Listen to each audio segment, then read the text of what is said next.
What's up guys, Mirage here, and today I'm back with a new video. It's a new setup, it's a new whole Hotpot HD PVR. I have my own, or not my own, but a new software instead of Total Media Extreme 2. So I'm just gonna get straight to the facts on how to set it up properly. Okay, instead of looking at my gamertag or PSN ID, I'm gonna show you how to set it up. So I'm just gonna show you for the fact that it is HDMI, not component. Is it display? I think so. Okay, here's the proof. 1080p. Components can't go that far. I believe they are stuck on 720p. So yeah, of course, if your PS3 is highlighting a certain thing first, that's already set up. So HDMI is set up. Okay, I'm just gonna cancel that real quick. Okay, so what we're gonna do first is we're gonna make your, what do you call it? Your shopping list. Okay, so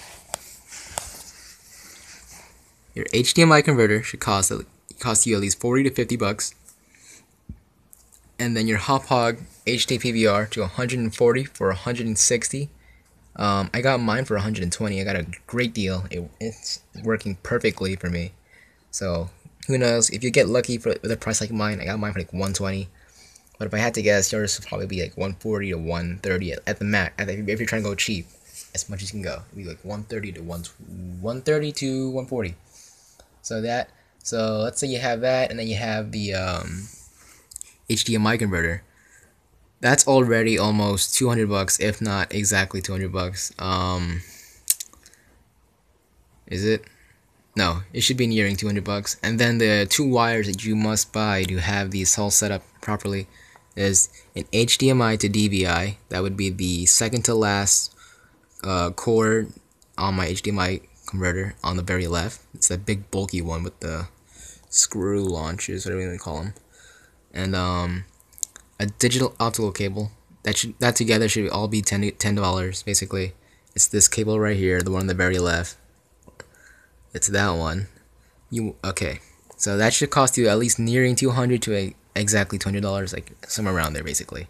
So you gotta be pricey if you want to go HDMI. So this is a good setup for your PS4. I already know how it's gonna work. Hopefully, I'm correct in how it's gonna work. But if there's any difference, I'll tell you and I'll fix it and show you how to set it up properly.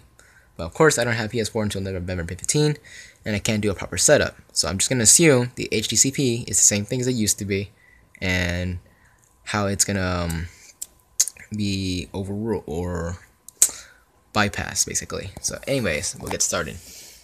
I'm gonna walk through it real slowly, just for you guys. So first thing I would do is make sure you have both your HDMI and your component cables for your PS3 set up. Your component should be just set up to your TV in case you need a reference, and then your HDMI to DVI is to your converter box.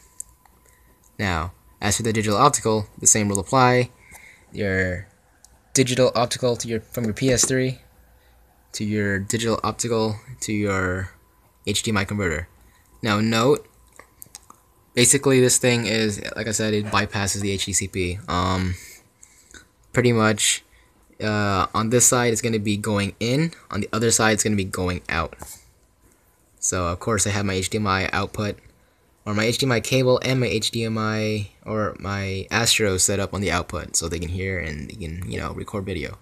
So again, in to, or excuse me, out, in, out, in, and then out, in. I'm hoping that makes a lot of sense to you guys. I mean, it's really simple, really. And again, if it shows you like a black screen, just you probably have on your what do you call it? Your component settings right now. So I'm just gonna say, and let's say you have it to your, like, okay, so my HDMI is hooked up, but I'm not seeing any video, and you're still seeing a black screen, right? Okay, so here might be the issue. This is what I did when I first set it up, my HD PVR. So if you got the HD PVR 2, it's gonna have this whole setup. I'm not sure if this thing will work for the Elgato or any other 1080p game capture, but over here, yours might say component.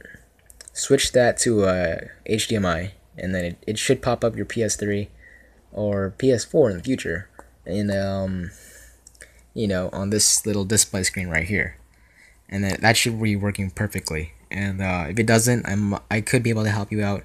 I'm not entirely sure about this process yet, so I'll look into more research with it in case I need to beef up my education on this stuff for you guys. Anyways, that's pretty much how I did it.